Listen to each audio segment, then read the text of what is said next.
Hi, I'm Tom Savini, and you're watching Cryptid Creatures with Augie Macro. This is Augie Macro with Cryptid Creatures. This episode is the second and last in a two-part series following the origins, the evolution, the history, and the mystery behind one of the most infamous cult classic monsters of all, the living dead.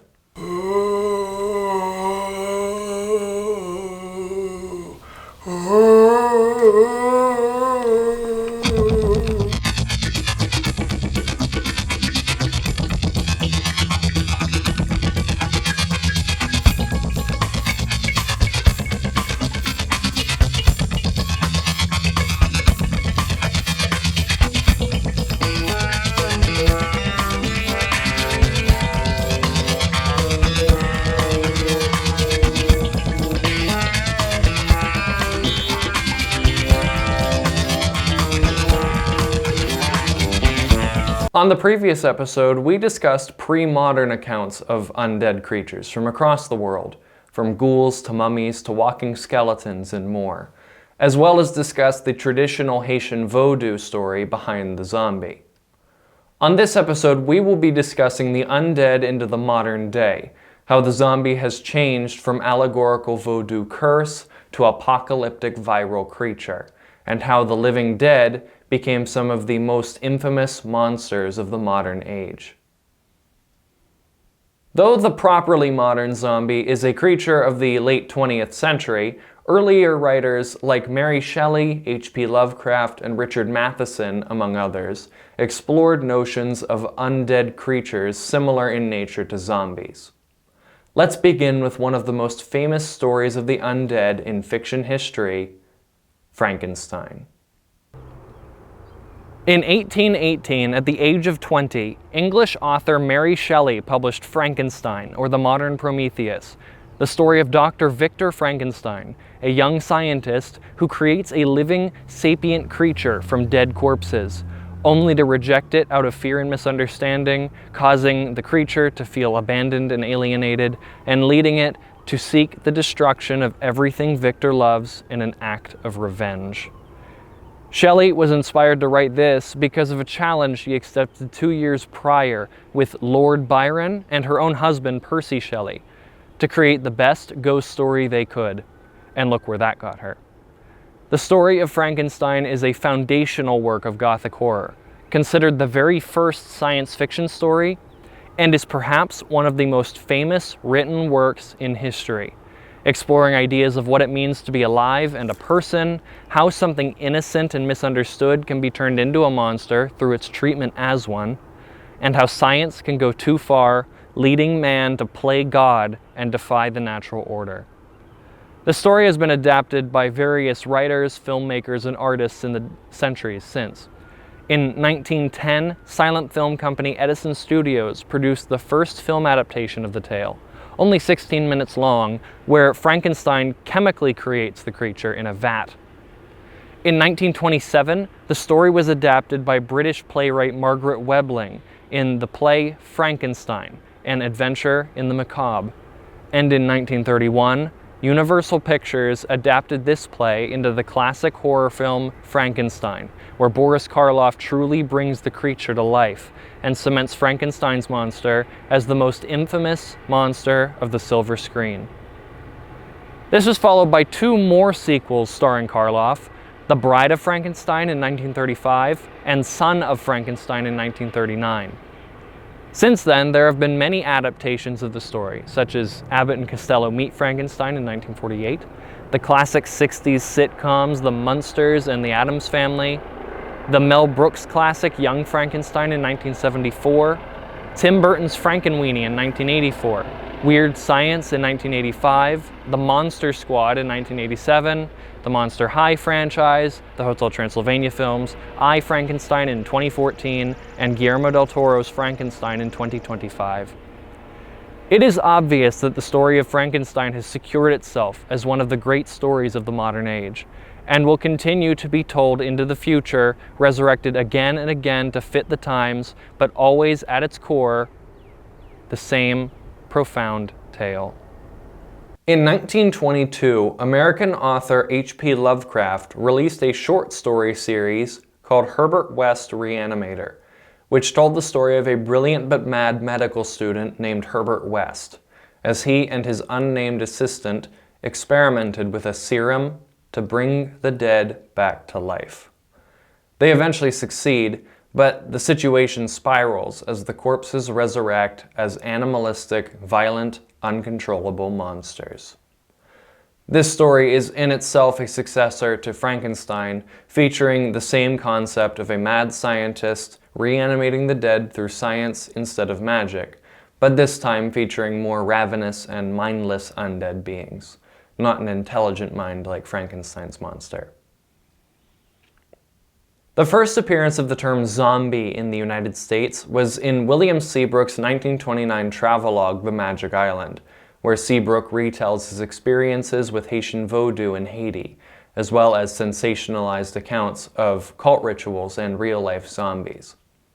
We discussed Seabrook's book in the last episode, where we went more in-depth into the original Haitian voodoo stories of zombies.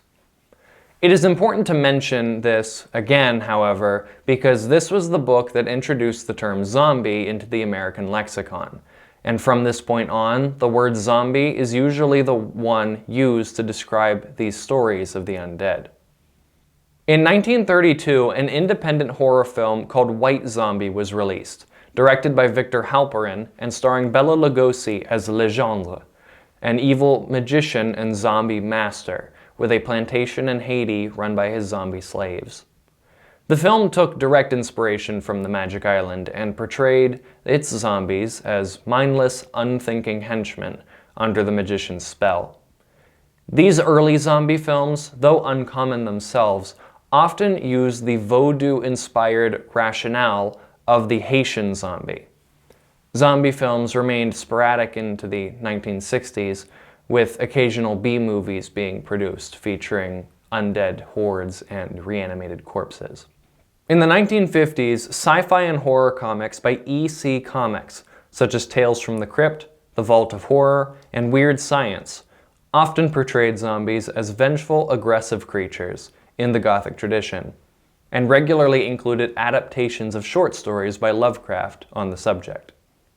In 1954, American author Richard Matheson published I Am Legend, a novel chronicling a man named Robert Neville, who, after surviving a global apocalyptic war and a pandemic that killed most of humanity and turned the rest into nocturnal vampires, must survive as perhaps the sole representative of the human species left on Earth. This book has since been adapted into multiple films, such as The Last Man on Earth in 1964, The Omega Man in 1971, and I Am Legend with Will Smith in 2007. Though this story is distinctly a vampire story, like they don't even like garlic or mirrors or anything, like they're literally vampires, it is still important to the story of zombies, as it establishes tropes like the apocalyptic pandemic, as well as being a very important inspiration to a certain filmmaker who stands out as the father of the modern zombie, George Romero. To learn more about Romero, we visited the town of Evans City in Butler County, Pennsylvania.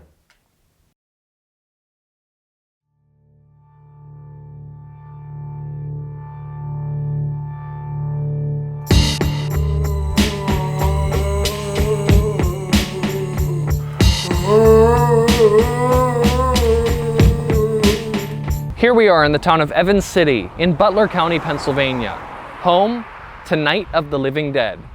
But we'll get to that in a minute. First, let's discuss the man behind it all. George Andrew Romero was born on February 4th, 1940, in the Bronx of New York City, and was the son of Anne and George M. Romero. His mother was Lithuanian and his father was Spanish, but emigrated to Cuba and then to America before George was born. From a very early age, Romero was fascinated with filmmaking. As a kid, he would frequently take the subway into Manhattan to rent film reels to view back at his home in Parkchester in the Bronx. As a young adult, he attended Carnegie Mellon University in Pittsburgh, graduating in 1960. After graduation, he began his career shooting TV commercials, industrial films, and short films, including segments for Mr. Rogers' Neighborhood. In the late 60s, Romero, along with 9 other friends, including screenwriter John A. Russo, formed Image 10 Productions. One of the company's first big projects was none other than Night of the Living Dead.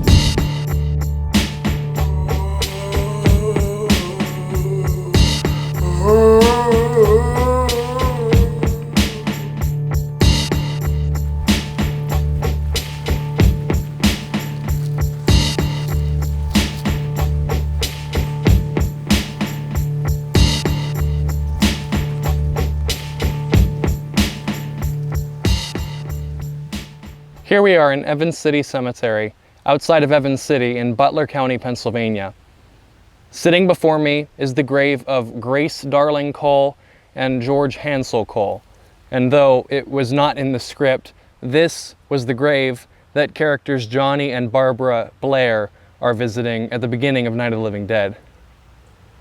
In fact, a large portion of the beginning of the film takes place within about a 10-yard radius of this spot, with other graves being legible in the film, such as those of Samuel Q. Blair, Clyde Lewis Myers, and Nicholas Kramer over there.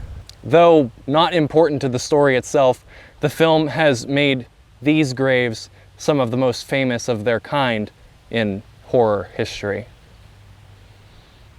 The Night of the Living Dead has its roots in Romero's early fascination with stories of the undead. Comics like Tales from the Crypt and books like Richard Matheson's I Am Legend inspired the story, as well as a desire by Romero's production company to capitalize on interest in horror. In particular, the script was based on I Am Legend, taking and reinventing the concept of an apocalyptic event that creates a horde of mindless predators. However, rather than a disease that creates vampires, it is radiation from an exploding space probe that reanimates the dead. The Night of the Living Dead was truly a game changer and establishes the tropes of the modern zombie. The reanimated corpses crave and hunt human flesh. Zombies can bite and infect others and turn anyone into a zombie. And the only way to kill them is by cutting off their heads, destroying their brains, or burning them alive. Filming took place primarily in Evans City between July of 1967 and January of 1968, with Romero using guerrilla filmmaking techniques he had honed earlier in his career. Instead of proper sets, the crew rented abandoned farmhouses that would be destroyed during the course of filming, and the film was completed with a budget of about $100,000. The movie premiered in Pittsburgh on October 1st, 1968.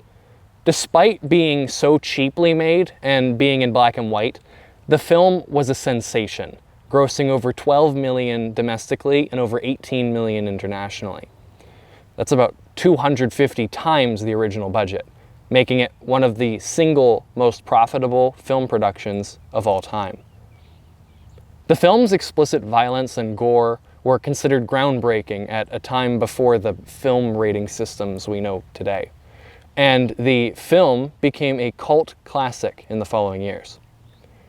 On top of that, the main character of Ben, played by Dwayne Jones, portrays a strong black man in the 1960s fighting against white zombies. Perhaps a poignant hint, or at least an intriguing irony, given that earlier zombie films placed the antagonism on the exotic and malevolent African zombies. Not only is it the most influential zombie film of all time, but it is also a touchstone of the horror genre, and often considered one of the most influential films ever made. Interestingly, Romero never called the undead beings in the Night of the Living Dead zombies. In the film, they are called ghouls, referring to the undead flesh-eating monsters of Arabian mythology, rather than those of Haitian Vodou tradition. However, in Romero's second film, he concedes and begins to call them zombies, since the masses at the time we're more familiar with zombies than ghouls. To discuss the next film in the Living Dead franchise, Dawn of the Dead, we visited the Monroeville Mall in Monroeville in Allegheny County, Pennsylvania. Here we are at the Monroeville Mall in the town of Monroeville in Allegheny County, Pennsylvania. We have come here because this is the filming location of George Romero's next film in the Living Dead series, Dawn of the Dead. After Night of the Living Dead, Romero waited for some time before continuing with his zombie films, as he wanted to be seen as more than just a horror director. However, upon visiting the Monroeville Mall with a friend of his whose company managed the place, he decided to use the mall as the basis of his film's story. Romero's new film project came to the attention of Dario Argento, an Italian filmmaker, along with his brother and producer, who agreed to co-finance the film in exchange for international distribution rights. With that, the project was underway, and filming took place in Monroeville and Pittsburgh between November of 1977 and February of 1978. The special effects makeup was created by Tom Savini, another infamous Pittsburgh filmmaker who would go on to have an incredibly successful career following his time on Dawn of the Dead. The film was released in Italy on September 1st, 1978, and was released elsewhere the following year. Despite facing obstacles regarding national censorship boards, the film was a major box office success, grossing $66 million worldwide against a $640,000 budget. Acclaimed for its satirical portrayal of consumerism, mindless zombies shambling around a shopping mall, it is widely considered one of the greatest horror films of all time, as well as the greatest zombie film ever. The film had multiple official sequels as well as a separate series of unofficial sequels made in Italy, beginning with Zombie 2 in 1979. Today, the Monroeville Mall honors Romero and his film legacy with this bust of him, as well as multiple murals and informational signs throughout the complex. Okay, are we all ready? Ha! So this next panel is the WTON staff, and it is... We will be returning to the Monroeville Mall later in the episode, but for now, we will continue telling the story of the Living Dead. To learn more about the remaining Living Dead films and the rest of Romero's life, we visited the borough of Wampum in Lawrence County, Pennsylvania.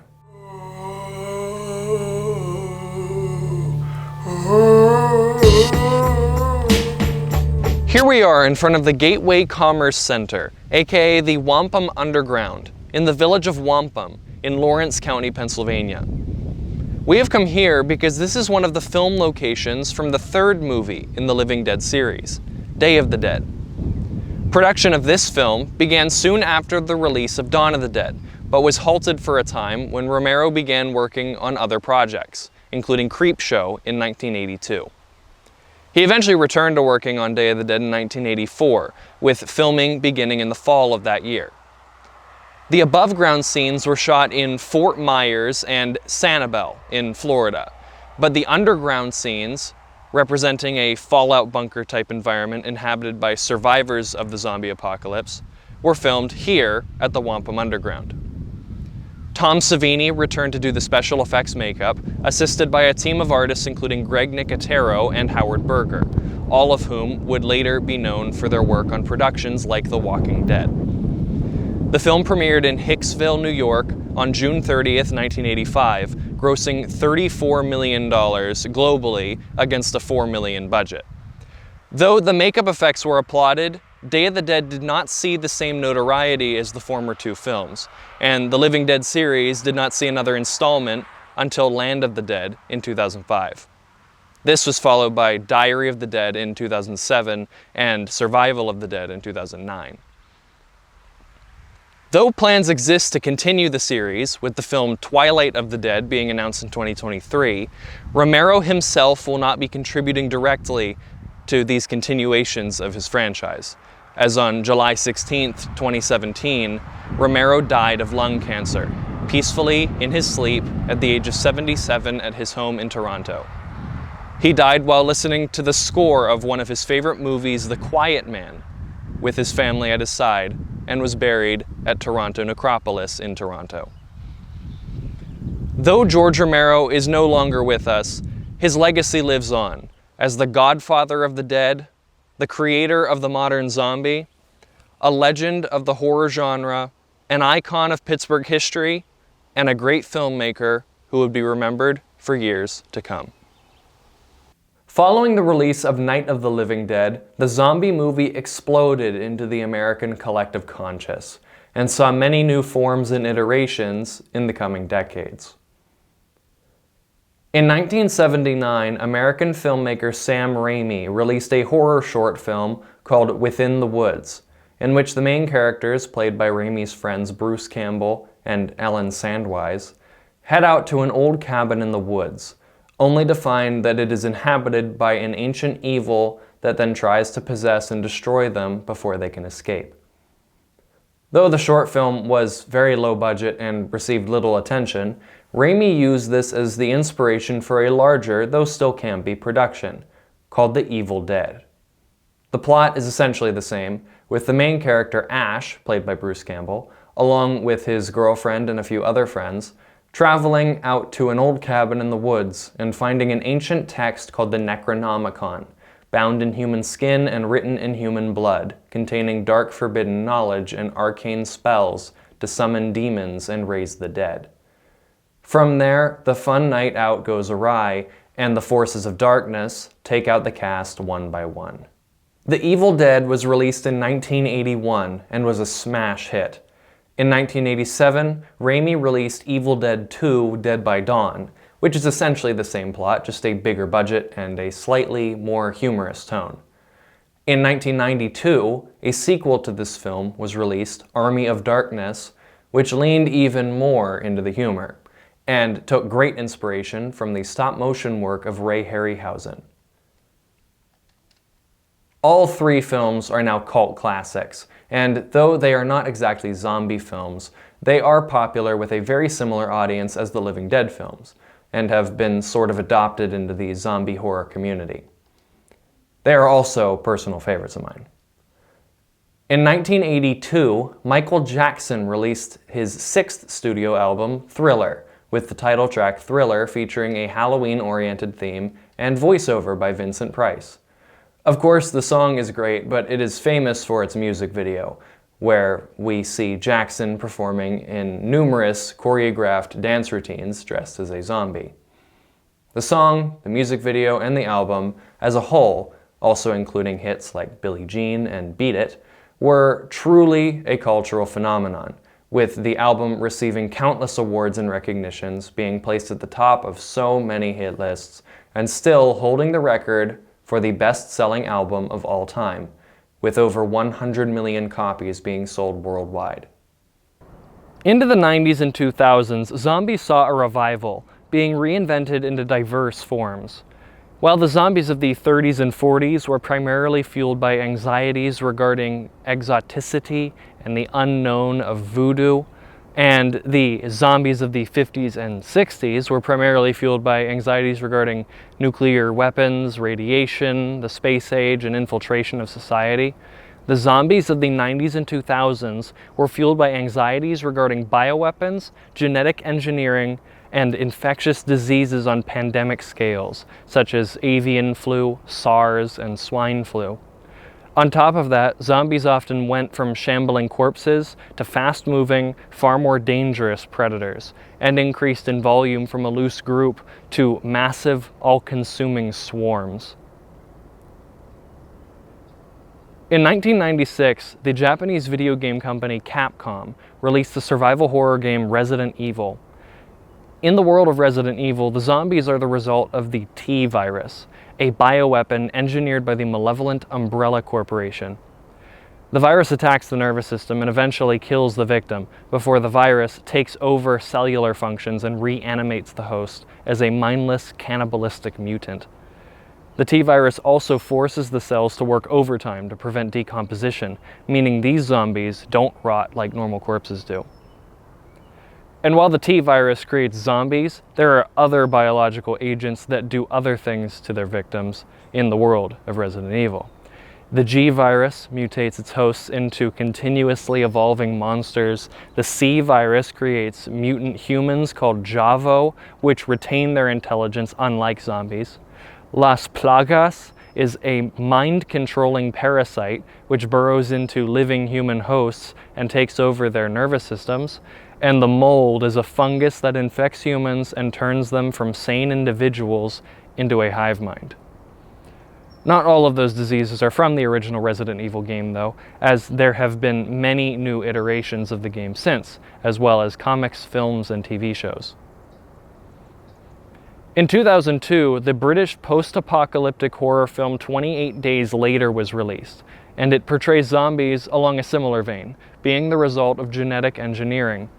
In 28 Days Later, zombies are created as a result of what is known as the rage virus, which was initially engineered as a means of inhibiting anger, but mutated into a virus which does the opposite, placing its host into a permanent state of uncontrollable homicidal rage. The virus is also said to transform its victims into ferocious monsters in as little as 10 to 20 seconds. But one key difference with these is that they are never actually dead. The zombies here are infected living humans who never undergo a reanimation, though those infected do not eat or drink and die after a few weeks of starvation.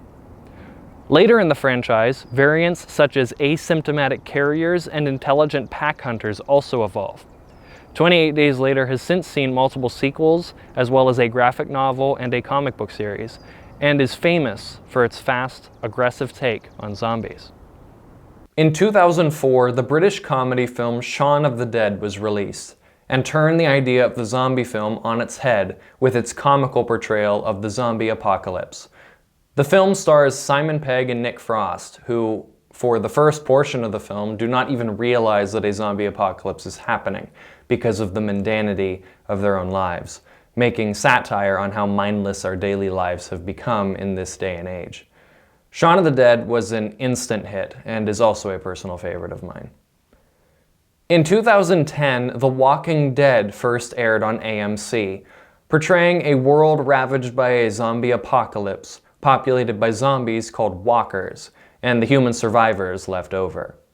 However, the show is not so much concerned with the zombies themselves as much as how people respond to them, exploring themes of survival, morality, and humanity as the surviving humans struggle for safety and resources. In The Walking Dead, it is the other people the main characters encounter that pose the real threat, as they cannot be trusted and are willing to kill anyone to make it another day. The show aired until 2022 and had multiple spin-offs in years since, expanding the franchise. In 2013, the fast, aggressive zombie was reinvented in World War Z, where the zombies are created by a highly aggressive pandemic of unknown origin, which takes a mere 12 seconds to turn its victims from normal people to highly aggressive, fast-moving predators with minimal individual intelligence but great swarm intelligence. The real terror with these zombies is just how all-consuming they are, how many of them there are. In one scene of the film, the zombies are seen climbing a giant wall, piling on top of each other like a giant ant colony to get over the top. This hive-like behavior is very unique and all the more unsettling, as the worry is not so much whether you'll be eaten, but whether you'll be consumed by the swarm. Another interesting modern take on the zombie that diverges from the shambling horde and the fast-moving predator is the romantic zombie, where the undead is shown to still retain their mind, emotions, and capacity for love, even if they have trouble expressing it. One example is the 2005 Tim Burton stop-motion film Corpse Bride, where the protagonist Victor, voiced by Johnny Depp, accidentally marries a corpse bride named Emily, voiced by Helena Bonham Carter, who whisks him off to the underworld while his living fiancée Victoria waits for him in the land of the living. It explores ideas of love, death, and loyalty with dark humor and Tim Burton's classic aesthetic. Another example is the 2013 film Warm Bodies, which tells the story from the perspective of a zombie called R, who falls in love with a human survivor named Julie. The story is inspired by that of Romeo and Juliet and shows an interesting perspective of a zombie who, despite retaining the capacity to love, cannot express it because of what he is, and so must go through a radical transformation over the course of the movie to do so. Though the rom-zom isn't as common as, say, the vampire romance, it is still a fascinating contemporary interpretation of the zombie. The last modern take on the zombie we will discuss is the fungal zombie, which is characterized by the infection itself being the result of some sort of fungus rather than a virus. An early take on this is in the BBC sci-fi show Primeval, following a team of scientists who are tasked with handling and covering up time portals called anomalies, out of which come creatures from different eras in Earth's history. While most are from the past, there are occasionally creatures from the future. And in Season 3, Episode 5, there is featured an unusual fungus with origins in the distant future. The fungus in question is capable of infecting humans through mere contact with its spores, and once infected, the victim is consumed by fungus, which eats away at the body and replaces it with itself until the person has transformed into a walking humanoid fungus, which can then spread its spores to others in turn. Though it isn't exactly a zombie, it certainly takes inspiration from zombies, and in my opinion stands as an example of this fungal variety of monster.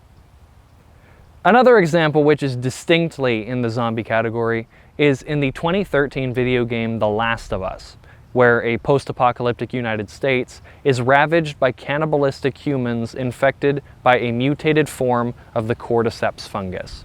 Cordyceps is a real fungus, which has evolved to parasitize upon insects and arachnids. The spores attach to the host from the air before growing into the bug's body, and they hijack the central nervous system from there. Once they've infected the brain, they take control of the bug's bodily functions, making it climb to a high vantage point like the top of a branch, where the fungus bursts from the corpse's body and begins to spread more spores in the wind. Often nicknamed the zombie fungus for what it does to insects, in the world of The Last of Us, these fungi have turned to a new host: us. Many of these modern zombies take inspiration from real-life sources, for instance, the zombies in The Last of Us being based on the cordyceps fungus. The more aggressive zombies, like those in 28 Days Later, are inspired by diseases like rabies, which spread by fluid exchange, such as biting, causing the host to become aggressive and volatile. Another disease often compared to zombification is chronic wasting disease, or CWD. This neurodegenerative disease infects cervids, deer, elk, and moose, and is caused by misfolded proteins called prions, which cause a condition called transmissible spongiform encephalopathy, where the brain and nervous tissue becomes spongy and damaged, leading to severe weight loss, drooling, and a loss of fear of humans. This condition is contagious among deer, has no cure, and no vaccines have been developed to fight it, as the prions themselves are incredibly difficult to destroy. Some researchers have claimed that the presence of the prions, which cause CWD, are actually the result of a parasitic bacterium of the genus Spiroplasma, which could be cured, though the scientific community has shown little interest in pursuing this possibility. CWD is just the condition in deer, though, and there is a whole family of these diseases that infect other species, such as mad cow disease in cattle, scrapie in sheep, and Creutzfeldt-Jakob disease in humans. In humans, early symptoms include memory loss, behavioral changes, poor coordination, visual and auditory disturbances, and in later stages, dementia, involuntary movement, blindness, deafness, weakness, and coma. About 70% of sufferers die within a year of diagnosis, And because so little research has been invested in finding the root cause of the disease beyond just the presence of prions, there is still no cure, just like with CWD. Anyway, back to zombies. To conclude our journey through the history of the zombie and their legacy in our culture, let's return to the Monroeville Mall, where we visited the world-famous Living Dead Museum and attended their annual zombie-themed festival, the Living Dead Weekend.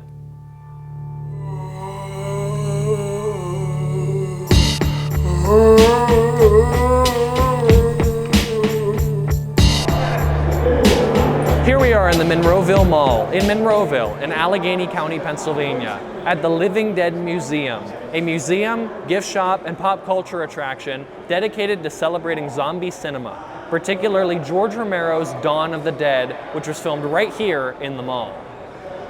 The museum features an extensive collection of props, memorabilia, and interactive exhibits displaying zombie history, including items from Night of the Living Dead, Day of the Dead, and The Evil Dead, as well as loads of themed merchandise.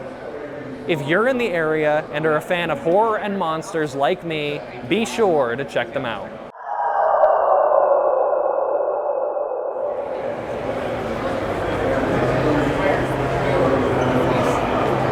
Here we are in the Monroeville Mall in Monroeville in Allegheny County, Pennsylvania, at the 2026 Living Dead Weekend. This festival is put on by the team behind the Living Dead Museum and features vendors, festivities, and guest speakers with histories in the zombie film industry. It provides a place where people from across the region can come together to celebrate the legacy of George Romero, zombies, and the living dead. Unfortunately, as of 2026, the Monroeville Mall is soon to be redeveloped by Walmart to be used as a mixed-use property. It is frankly tragic that a big corporation like Walmart can come in and wipe away a piece of history like this, not caring about the place's significance and just looking for a buck. But it seems that the age of the mall has come to a close and property for new development is scarce. Though the future of the mall is uncertain, along with that of the Living Dead Museum and the Living Dead Weekend, the spirit of George Romero and the legacy of his films will never die. So let's honor the living dead while we can.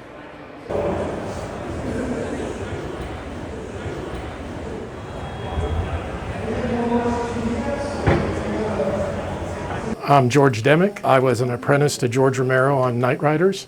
And in Day of the Dead, I played one of the zombies that killed Rhodes. Night of the Living Dead was one of the first movies I remember seeing. Gave me nightmares for 6 months. They had a convention, Bob Michelucci had a convention up here at the mall. George was a guest. I literally cornered him and was asking him question after question after question. He finally said, you know, here's my address, and he gave me the office address, write to me. And so we were writing back and forth when Dawn of the Dead came out. And the next time I met him, I was so starstruck I couldn't remember anything, none of my questions.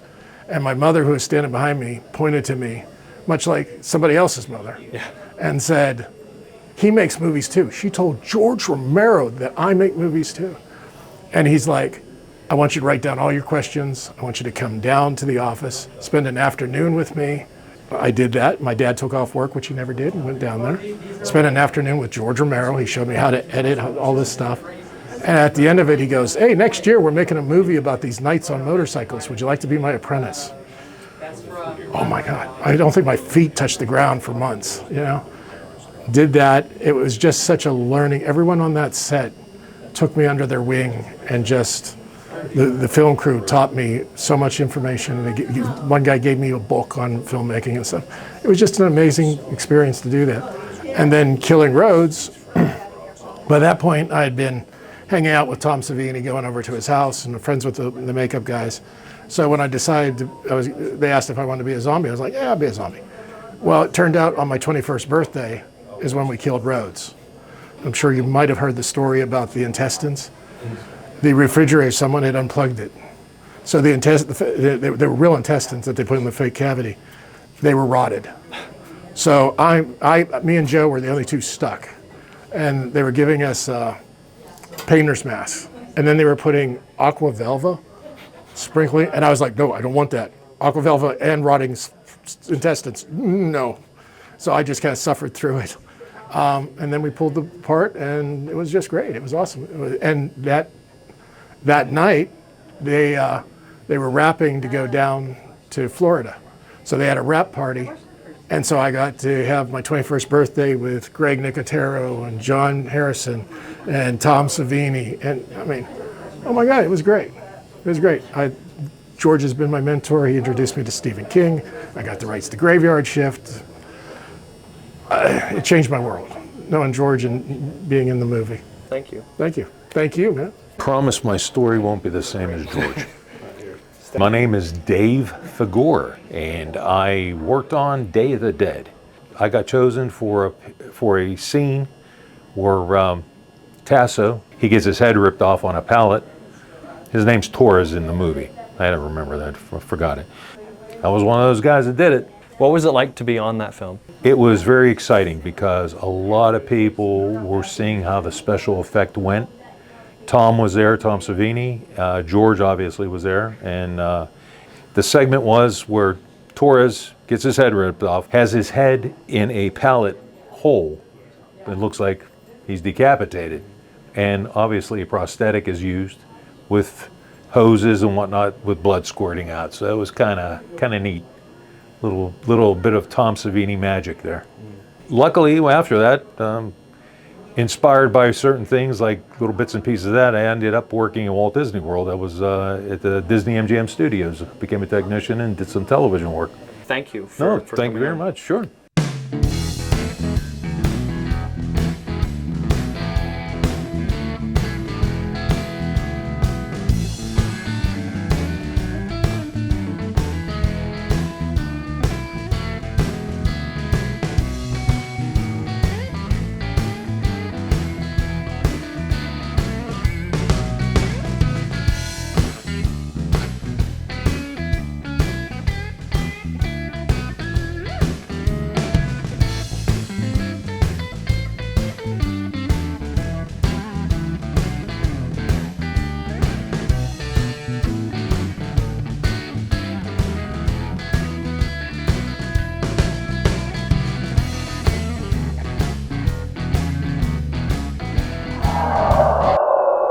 The concept of the living dead is one that has been with us since the beginning and has represented so many things for different people. To the ancient Mesopotamians, they represented the breaking of taboos and moral laws. To medieval Europeans, they represented the constant threat of plague, war, famine, and death.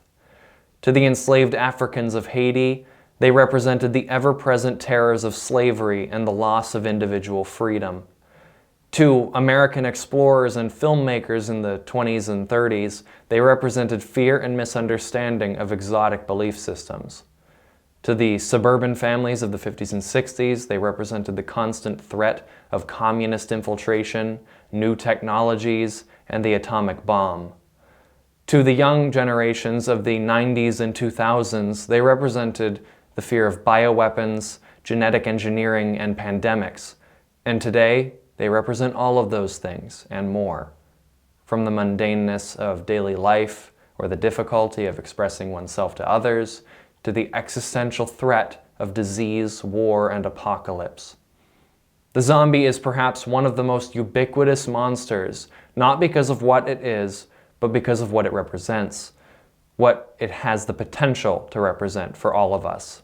Our fears, our anxieties, our worries, the things that we most wish to avoid or most hate about our world. They are the march of death, the grip of pestilence, the fog of war, the loss of liberty, the threat of the other, the defiance of nature, the darkness of sorcery, the pull of the collective, the terror of humanity, and every one of us too. A creature so versatile and universal as that must be important, and is certainly something that will stick with us for ages to come, as long as we're alive and kicking to tell their story. Thanks for watching, and to watch our previous and future episodes, visit the Cryptid Creatures YouTube channel. Like, subscribe, and tell your friends. Cryptid Creatures is brought to you by the Kitty Petters Union, Cobble Sound Recording Company, and my dad's show, Meet the Pressers. This is Cryptid Creatures with Augie Macro, signing off.